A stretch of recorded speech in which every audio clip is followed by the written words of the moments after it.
In the Arizona desert, a body is found under an oak tree. A pistol in his hand, a bullet in his head. This is John Ringo. The name itself was a legend, an educated gentleman who became one of the most feared outlaws on the frontier. But his biggest mystery isn't how he lived, it's how he died. The official story was suicide. But the truth is far murkier. Was this the desperate act of a tormented soul, or the final victim of a blood feud with the legendary Wyatt Earp? To solve the mystery of Ringo's death, you first have to understand the walking contradiction that was his life. To unravel the puzzle of Johnny Ringo, we don't start on a dusty trail, but in the quiet farmlands of the American Midwest. He was born John Peters Ringo around 1850, with most records pointing to Indiana. His early life was stable and respectably a world away from the violence that would later make him famous. His family eventually settled in Liberty, Missouri, where the legend says young Ringo attended William Jewell College.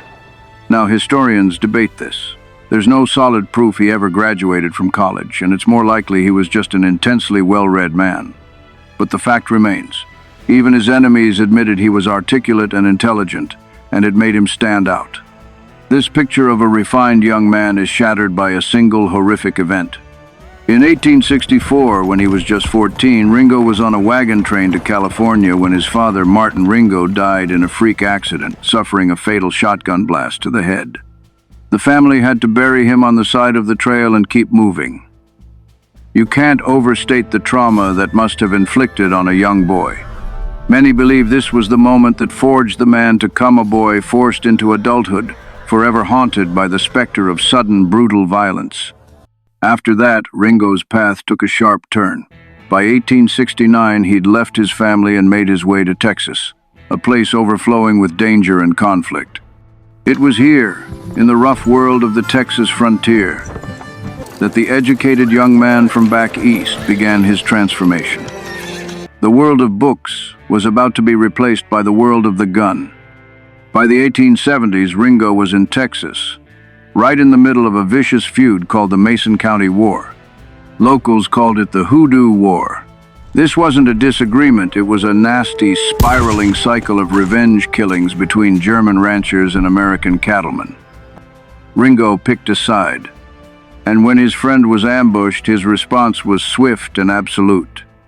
He hunted down one of the men responsible and shot him dead on his own doorstep. That act cemented his reputation. He was arrested, but friends broke him out of jail. The darkness that came out in the Hudoo War was now a permanent part of him. His path was leading him to a town that would make him a legend. When Ringo rode into Tombstone, his reputation got there first. The town was controlled by two factions: the business elite, represented by the Earp brothers, and a loose network of outlaws known as the Cowboys.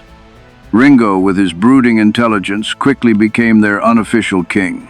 He was a heavy drinker, and when drunk, he was terrifying. In one famous incident, he offered to buy a man a shot. The man said he'd rather have a beer, so Ringo shot him. The message was clear: you don't cross Johnny Ringo. He became the arch-rival of Wyatt Earp and his hot-tempered friend Doc Holliday. The fuse was lit, and the explosion came on October 26, 1881. Ringo wasn't in the actual 30-second shootout, but his closest friends were. When the smoke cleared, they were dead. The feud was now a vendetta, and Ringo was at the center of the Cowboys' quest for revenge. This is where the man becomes the myth. The idea of the philosophical gunman quoting Shakespeare in a saloon. The movie Tombstone immortalized this idea, even giving him a duel of wits with Doc Holliday in Latin. It's an amazing scene, and it almost certainly never happened. While Ringo was intelligent, the stories of him quoting classics were likely romantic myths made up later. The truth is probably in the middle. A lawman who knew him said he was a very mysterious man who read a great deal. He wasn't a college professor, but he wasn't an ignorant varmint either. People who knew him described a man of deep, dark thoughts and crushing depression. In the movie, Doc Holliday says a man like Ringo has a great big empty hole right in the middle of him. And while that's Hollywood writing, it gets to the core of the Ringo Enigma, a man whose own intelligence seemed to fuel his torment.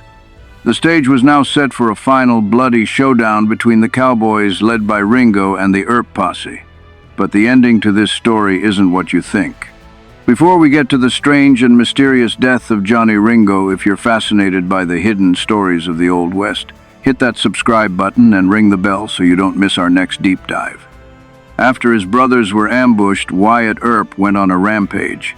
His vendetta ride cut a bloody swath through the Cowboys. With their leader, Curly Bill, dead, Ringo was the last man standing. A final duel seemed inevitable. And that epic duel between a dying Doc Holliday and Johnny Ringo? It's one of the greatest scenes in movie history. And it's a complete fantasy.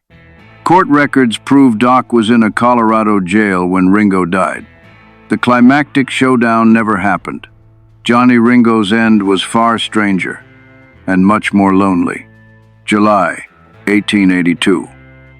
Ringo was on a massive drinking binge, telling people he felt his end was near. He rode off alone into the mountains. It was the last time he was seen alive. A day later, his body was found. And this is where the mystery truly begins. The official verdict was swift suicide, but the details felt wrong. A firearms expert like Ringo buckling his belt upside down, taking his boots off to shoot himself, and most critically, some reports claimed there were no powder burns on his temple, meaning the shot could have been fired from a distance. The questions started piling up, and a new theory emerged. Johnny Ringo was murdered. For over 140 years, Johnny Ringo's death has remained one of the great unsolved mysteries of the Old West. The official suicide ruling has been challenged again and again, giving rise to several murder theories. The case for suicide is plausible. He was known to be morose. He was on a massive drinking binge, and he had talked about ending his life. But the critics have good points. There was reportedly no powder burn on his temple, which might mean the shot was fired from a distance. Also, only one round had been fired from his pistol.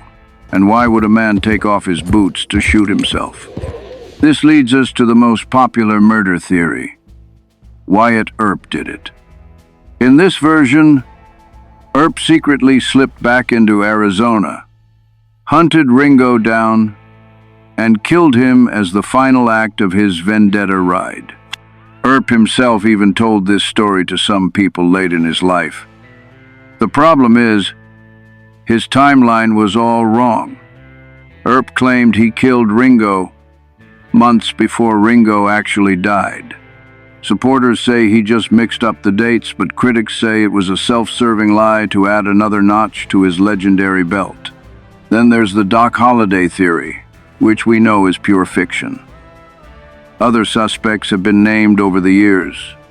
A gunfighter named Buckskin, Frank Leslie, confessed to the murder from a prison cell, but nobody really believed him. Another theory points to a minor outlaw who had a grudge against Ringo. Each theory has its believers and its flaws. No one has ever found that one piece of evidence to prove it was murder, but the questions just won't go away. So, who was Johnny Ringo? Was he a Shakespeare-quoting gentleman dragged into a life of violence, or just a moody, alcoholic killer who got romanticized after he died? The truth is, he was probably both, and neither. He was a walking contradiction, educated but brutal, charming but grim, a lawman and a lawbreaker. His story lasts not just because of the gunfights, but because of the unsolvable mystery of the man himself. He represents a kind of outlaw who is far more captivating than a simple thug was the thinking man's gunfighter. His life was one long fight, not just against the Earps, but against that great big empty hole inside him. In the end, the mystery of his death is the perfect summary of his life. slumped against that tree. He left behind a legacy of unanswered questions. He wasn't the deadliest outlaw or the most successful, but with his rumored intelligence, his brooding soul, and his mysterious end, Johnny Ringo remains exactly what he's always been, the most interesting outlaw of the Old West.